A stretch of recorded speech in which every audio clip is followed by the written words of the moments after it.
Lucas, but he was convicted in 1983 Yes. for the murder of his mother and two other women. I think they were related or roommates or cousins, or weren't they in the same house? They were in the same house. I don't know if there was an actual relation, like blood relative. Maybe they were just there at the wrong time. Apparently so. But the reason why Henry became so famous is because at that time there was a slew of unsolved murders. Spanning 23 years. Yes. And so he claimed a lot of these murders of these people up and down the highways between Texas and Michigan. So much so that the investigators included him in basically the detective work. Yes. And they were Texas Rangers. They were Texas Rangers. That included him in that, and that's why his sentence went from from death to life imprisonment. So, and he did die in prison. Henry Lee Lucas, the Confession Killer. A murderer best known for allegedly killing hundreds of people in the 60s and 70s.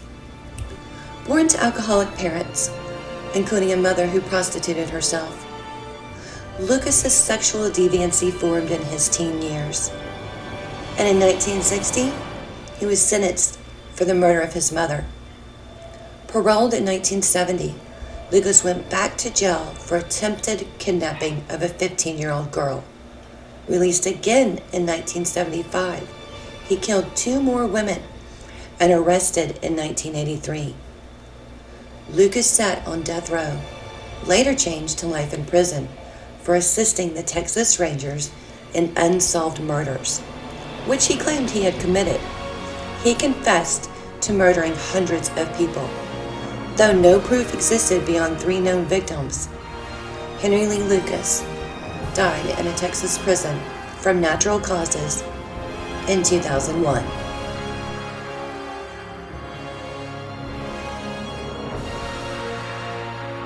After searching, we found Kenneth McDuff, which is another serial killer. In 1966, Kenneth McDuff was known as the broomstick killer, and he came up on a baseball field, and there was a car with a girl and 2 guys living in hanging out, and they made him get in the trunk. He had an accomplice. Kenneth had an accomplice. Green. And they shot both men in the head. They took him to a deserted place, shot both men in the head.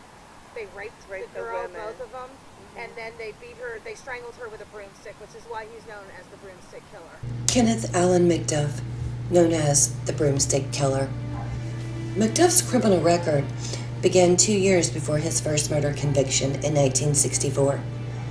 At age 18, McDuff was convicted of burglary and attempted burglary in 3 Texas counties, sentenced to 12 4-year prison terms. But due to overcrowding, he was paroled in 1965. In 1966, McDuff and an accomplice were looking for a girl. They spotted 3 teenagers, 2 male, 1 female, standing beside their parked car on a baseball field. McDuff threatened the trio with his revolver, ordering them into the trunk of their car. McDuff took the girl out of the trunk and placed her into the trunk of his own car.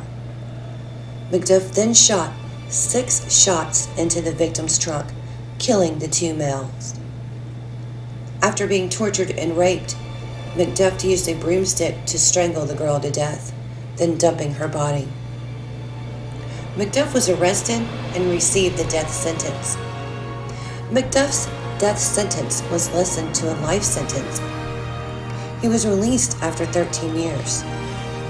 From 1989 to 1992, McDuff tortured many young women and was convicted on capital murder in 1992. He was sentenced to death and was executed in 1998.